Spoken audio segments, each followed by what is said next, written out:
All right, a change of pace now, and the Dunkley by-election is next weekend. Will it be a sign the government is back on track after a wobbly finish to 2023, or will it show that Peter Dutton and the coalition are back in the game? Joining me at the desk, former Minister in the Howard Government and Bondi Partners Senior Advisor, Peter McGauran.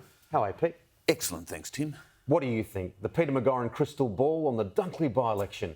A likely Labor win, but it's close. No, both sides are nervous. Both sides have good candidates, and the opposition are confident that their cost of living and crime campaign is eroding the long lead that Labor has, 6.3%.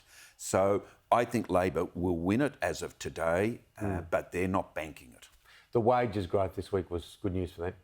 It was 4.3%, just ahead of the inflation rate of 4.1%. It's illusionary though, Tim. 4.3% is before tax, so you've got to take off 30% for most people. It doesn't take into account the 7% plus mortgage rate. So it's a trend. It's a trend in the right direction. But again, it's not slam dunk for the government. Nothing the government can do at the moment can quickly or easily turn around the economy or their political fortunes. But things are moving in their favour slowly but surely.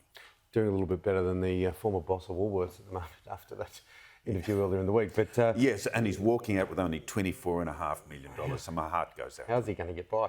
Now, just quickly, what's your forecast for interest rates on the back of what we're seeing? Do you think, like, it seems to be very much 50-50. They'll either rise at the end of the year or not till 2025. Or not rise, drop. Drop, yeah. No, I think you're right, Tim.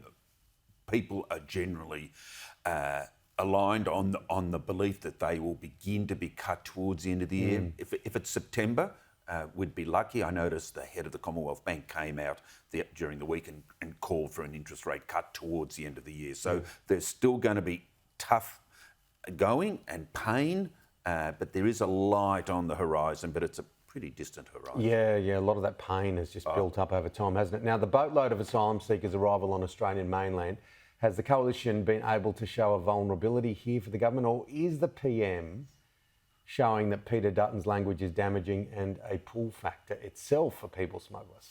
It's an interesting one. It's an interesting one, but the government has sent them all off to Nauru now, and some of the 40 illegal arrivals have already returned to Pakistan. So the government did act resolutely, but Dutton was able to tie it in with a proven reduction in the aerial and maritime surveillance of our coast. So he scored points there, and it sort of feeds into the narrative also of the absurdity and the risk of releasing 140 detainees back into the community without proper protection. So it's a strong narrative for the opposition. If it weren't for the budget cuts, if it weren't for the illegal, for the release of the stateless detainees, then the Prime Minister could point to it as a one-off, to which he's reacted strongly. So no, it's a strong point for the opposition.